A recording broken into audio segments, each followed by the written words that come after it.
Hello students, welcome to Catalyze Modern School Standard 5 Subject English Unit number Little Steps 4, 5, 6 સ્વાધ્યાય પોથી આપણે શીખી રહ્યા છીએ. લાસ્ટ લેક્ચરની અંદર આપણે પ્રશ્ન 4 સુધી જોઈ ગયા છીએ. હવે પ્રશ્ન નંબર 5 જોવાનો છે. પ્રશ્ન 5 જે છે એક્શન વર્ડ્સ વિશેનો છે. એમાં એ સમજતા પહેલાં આપણે પેજ નંબર 12 ઉપર જે તમને આ કોષ્ટક આપેલું છે એ સમજીએ. કોષ્ટકનું ટાઇટલ છે ઇઝ હી ઇટિંગ, શું તે ખાઈ રહ્યો છે. હવે આ પ્રશ્ન તમે ધ્યાનથી જોશો તો ઇઝથી પૂછેલો છે તો પ્રશ્ન જ, પણ એની શરૂઆત ક્યાંથી થાય છે? ઇઝથી થાય છે. તો આવો પ્રશ્ન ક્યારે પૂછવામાં આવે બાળકો? તો જ્યારે કોઈ પણ વ્યક્તિ હોય, પ્રાણી હોય કે પક્ષી હોય, એ કઈ ક્રિયા કરે છે એ ક્રિયા જાણવા માટે ઇઝથી પ્રશ્ન પૂછવામાં આવે છે. શું તે લખી રહી છે?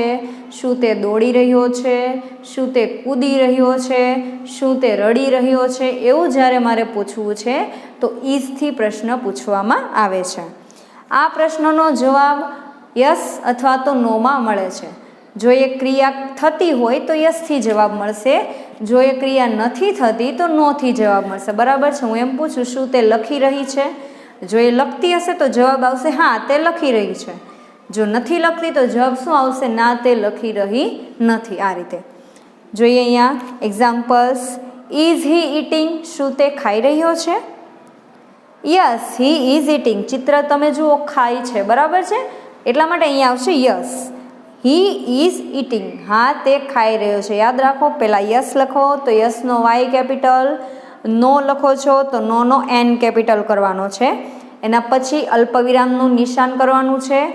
પછી અહીંયા હી આપેલું હોય તો હી લખો, શી આપેલું હોય તો શી લખો, કોઈ નિર્જીવ વસ્તુ હોય તો ઈટ લખો. એના પછી આવશે is. Yes he is eating, અથવા ટૂંકમાં લખવાનું yes he is. Is she dancing, શું તે નાચી રહી છે? ચિત્ર જુઓ, નાચતી નથી, દોરડા કૂદી રહી છે, એટલા માટે અહીંયા જુઓ નો આવશે. નો શી ઇઝ નોટ ડાન્સિંગ. જ્યારે પણ તમે નો વાળું વાક્ય લખો છો તો ઇઝની પાછળ નોટ ઉમેરવામાં આવે છે. ઇઝ નોટ એવું લખવામાં આવે છે. ટૂંકમાં લખવું હોય તો આ રીતે લખી શકાય, નો શી ઇઝ નોટ, ના તે નાચી રહી નથી, નૃત્ય કરી રહી નથી. નોટ એટલે કે ના, સોરી, નો એટલે ના અને નોટ એટલે કે નથી. બાજુના પેજ ઉપર જુઓ, પેજ નંબર 13 પર તમને એક્શન વર્ડ આપેલા છે. આ બાજુના એક્શન વર્ડ જુઓ મૂળ સ્વરૂપે છે અને આ બાજુમાં એક્શન વર્ડ તમે ધ્યાનથી જોશો તો ING લગાડેલું છે પાછળ. આ જે પણ એક્શન વર્ડ છે એની પાછળ ING તમને ઘાટા અક્ષરે દેખાય છે એ લગાડેલું છે. પહેલું છે સ્ટેન્ડ. સ્ટેન્ડ એટલે ઊભા રહેવું. આમાં જુઓ ING લાગે તો સ્ટેન્ડિંગ. પછી વોક ચાલવું, walking, WALKING walking. Jump, JUMP jump એટલે કૂદવું, એનું શું થાય? Jumping, JUMPING.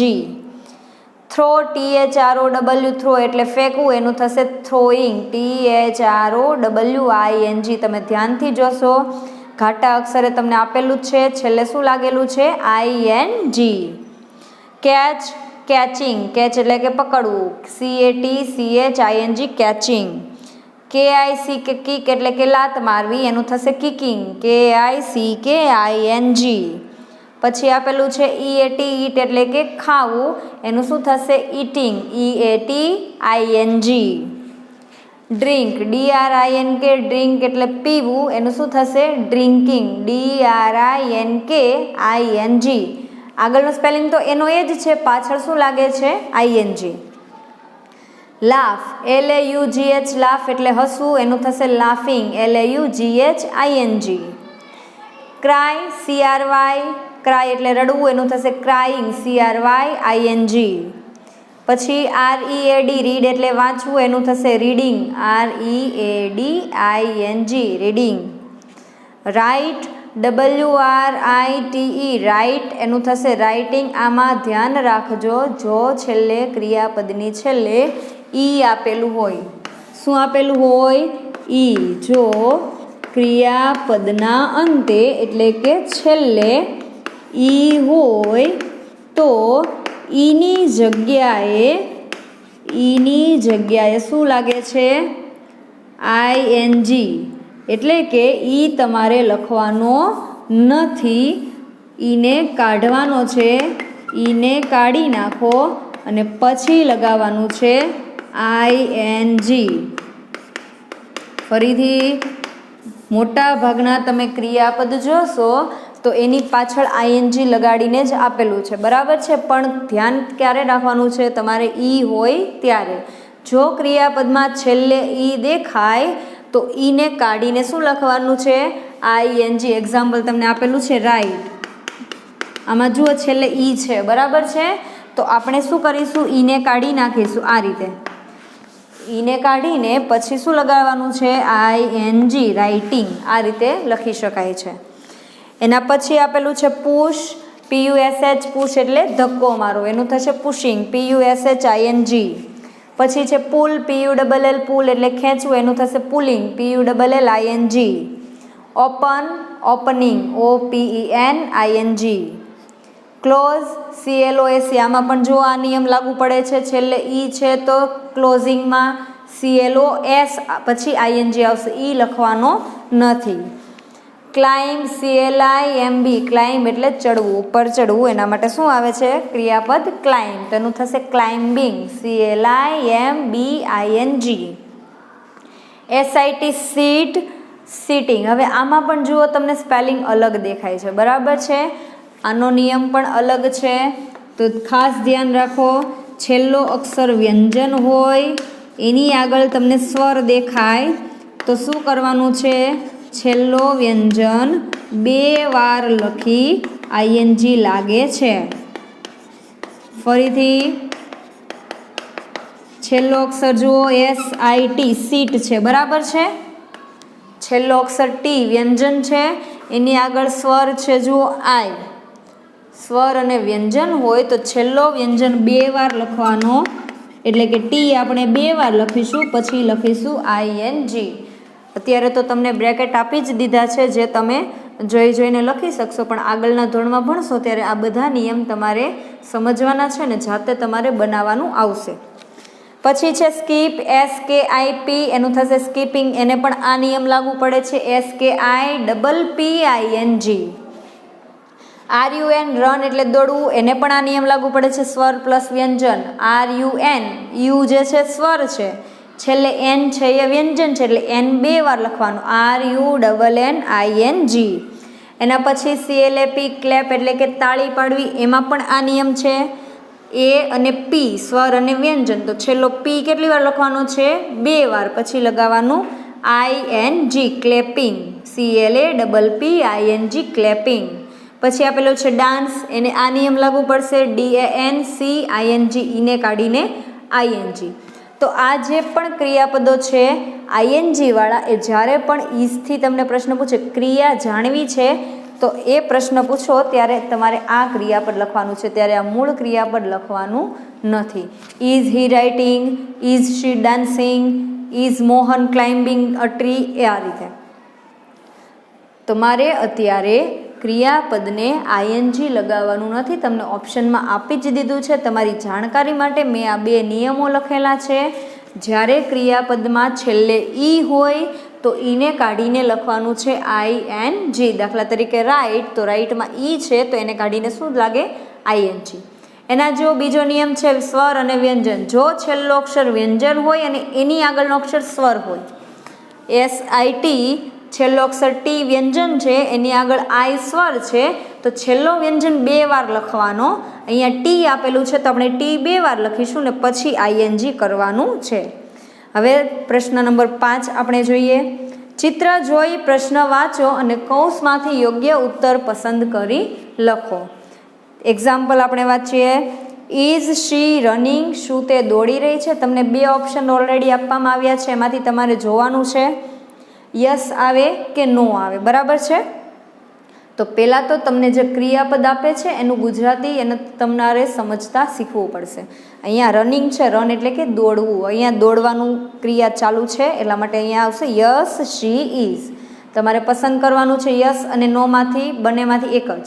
જો એ ક્રિયા ચિત્રમાં દર્શાવેલી હોય એ થતી હોય તો યસ આવશે, જો એ ક્રિયા નથી થતી તો આવશે નો. બીજું જોઈએ, ઇઝ હી વોકિંગ, શું તે ચાલી રહ્યો છે? વોક એટલે ચાલવું. આ ત્યારે જ આવડશે જ્યારે તમે આગળ એક્શન વર્ડ શીખી ગયા છો, એનું ગુજરાતી તમને આવડતું હોય, એ તમે સમજતા હો તો જ તમે આનો જવાબ લખી શકશો. એક્શન વર્ડ મેં પહેલાં પણ કીધેલું, મોઢે તમારે કરવાના છે. શું તે ચાલી રહ્યો છે? અહીંયા ચાલતો નથી, કૂદે છે, એટલા માટે અહીંયા નો વાળું સિલેક્ટ કરવાનું છે. નો હી ઇઝન્ટ. આ ઇઝન્ટ જે છે ઇઝ નોટનું ટૂંકું રૂપ છે. ઇઝ નોટની જગ્યાએ ટૂંકમાં ઇઝન્ટ લખવામાં આવે છે. 1. ઇઝ હી હોપિંગ, શું તે કૂદી રહ્યો છે? હોપિંગ એટલે કે એક પગે કૂદવું, બરાબર છે. અહીંયા જુઓ, ઝાડ પર ચડે છે, કૂદવાની ક્રિયા નથી, પણ કઈ ક્રિયા છે? ઝાડ પર ચડવાની, એટલે આપણે નો વાળું લખીશું. No he isn't. તમને કૌંસમાં આપી જ દીધું છે, તમારે જોઈ જોઈને લખવાનું છે. નો હી ઇઝન્ટ. ઇઝન્ટ એટલે કે ઇઝ નોટ, એનું ટૂંકું રૂપ છે ઇઝન્ટ. બીજું, ઇઝ શી સ્કીપિંગ, શું તે દોરડા કૂદી રહી છે? હા, કૂદે છે, તો આપણે યસ વાળું લખીશું. Yes she is. યાદ રાખો, જો હા હોય તો યસ વાળું સિલેક્ટ કરવાનું, ના હોય તો નો વાળું સિલેક્ટ કરવાનું છે. જો એ ચિત્રમાં દર્શાવેલી ક્રિયા વાક્યમાં થતી હોય તો યસ લખો, ના થતી હોય તો નો લખો. 3. ઇઝ હી ઇટિંગ, શું તે ખાઈ રહ્યો છે? હા, ખાય છે, જુઓ ચિત્રમાં, તો હા હોય તો યસ વાળું લખીશું આપણે. Yes he is. Yes he is. 4. Is she dancing, શું તે નાચી રહી છે? ચિત્ર ધ્યાનથી જોશો તો તમને ખબર પડશે, નાચતી નથી પણ ક્લેપિંગ, તાળી પાડે છે. એટલા માટે અહીંયા આપણે નો વાળું લખીશું. No she isn't. No she isn't. ના, તે નાચી રહી નથી. Is he sleeping, SLEEP, sleep એટલે કે સૂવું. શું તે ઊંઘી રહ્યો છે? ચિત્ર જુઓ, છોકરો ઊંઘતો તો નથી, શું કરે છે? પતંગ ઉડાડે છે. એટલા માટે આપણે શું લખીશું? No he isn't. ના, તે ઊંઘી રહ્યો નથી. No he isn't. 6. Is she riding a bicycle, શું તે સાયકલ ચલાવી રહી છે? સાયકલ ફેરવી રહી છે? જુઓ ચિત્રમાં, હા. હા હોય તો આપણે શું લખીશું? યસ. Yes she is. હા, તે સાયકલ ચલાવી રહી છે. 7.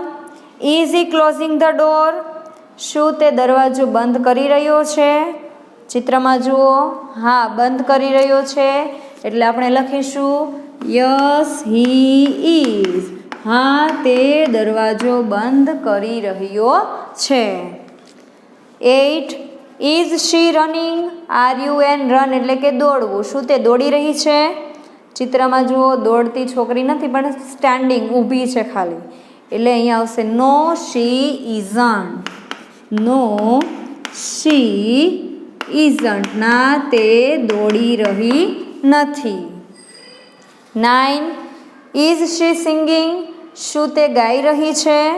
ચિત્રમાં જુઓ, ચિત્રમાં ધ્યાનથી જોશો તો ખબર પડશે, ગાતી નથી પણ ડાન્સ કરે છે, નૃત્ય કરી રહી છે, એટલે અહીંયા આવશે નો શી ઇઝન્ટ. ના, તે ગાઈ રહી નથી. 10. ઇઝ હી રીડિંગ, શું તે વાંચી રહ્યો છે? ચિત્ર જુઓ, વાંચતો નથી પણ લખે છે, રાઇટિંગ, એટલે અહીંયા આવશે નો હી ઇઝન્ટ. તમને આવી એક્સરસાઇઝ આપે તો પહેલાં ચિત્ર જોવાનું અને વાક્યમાં જે એક્શન વર્ડ આપેલું છે એનું ગુજરાતી તમારે કરવાનું છે. જો એ ચિત્રમાં ક્રિયા જે છે એની એ જ ક્રિયા વાક્યમાં હોય તો યસ લખો. એનીથી અલગ ક્રિયા હોય, એ ક્રિયા ન થતી હોય તો શું લખવાનું છે? નો. યસ લખો કે નો લખો, બંનેનો પહેલો અક્ષર કેપિટલ કરો, એના પછી અલ્પવિરામ કરવાનું છે. જોકે અત્યારે તો તમને ઓપ્શનમાં આપી જ દીધું છે, પણ તમે જોઈ જોઈને લખો તો પણ વ્યવસ્થિત લખતા આવડવું જોઈએ. એના પછી હી અથવા તો શી આવે છે જો દરેક વાક્યમાં. એના પછી યસ હોય તો ઇઝ લખવાનું છે, નો હોય તો શું લખવાનું છે? ઇઝન્ટ. યસ હોય તો ઇઝ લખીશું, નો હોય તો ઇઝન્ટ લખીશું. અહીંયા તમારા ઇંગ્લિશનું જે છે લિટલ સ્ટેપ્સ 4, 5, 6 સ્વાપોથીની અંદર પૂર્ણ થાય છે. જે પણ મેં સમજાવેલું છે બરાબર સમજીને સ્વાધ્યાય પોથીની અંદર સારા અક્ષરે તમારે પૂરવાનું છે. ક્વેશ્ચન નંબર આજે છે આપણે શીખી ગયા. ક્વેશ્ચન નંબર 5 એ એક્શન વર્ડ ક્રિયા થતી હોય એ ક્રિયાની જાણકારી મેળવવા માટે ઇઝથી પ્રશ્ન પૂછવામાં આવેલા છે બધા જ. એમાં આઈએનજી વાળા એક્શન વર્ડ આવે છે, મૂળ સ્વરૂપે વપરાતા નથી. યસ અને નોથી જવાબ મળે છે. યસ હોય તો yes he is, yes she is લખીશું. નો હોય તો નો શી ઇઝ નોટ અથવા તો નો હી ઇઝ નોટ. એને ટૂંકમાં લખવું હોય તો ઇઝ નોટની જગ્યાએ ઇઝન્ટ પણ લખી શકાય છે. નો he isn't, no she isn't, આ રીતે તમારે લખી શકાય છે. આ લિટલ સ્ટેપ 4, 5, 6 જે છે આખું એક્શન વર્ડનું છે. એક્શન વર્ડ તમારે સમજવાના છે, શીખવાના છે, એનો મતલબ તમારે શીખવાનો છે. એક્શન વર્ડનું ગુજરાતી સ્પેલિંગ અને ઉચ્ચાર તમને આવડતું હોવું જોઈએ, તો જ તમે આ એક્સરસાઇઝ કરી શકશો. નેક્સ્ટ લેક્ચરની અંદર આપણે લિટલ સ્ટેપ્સ 7, 8, 9 આપણે જોઈશું.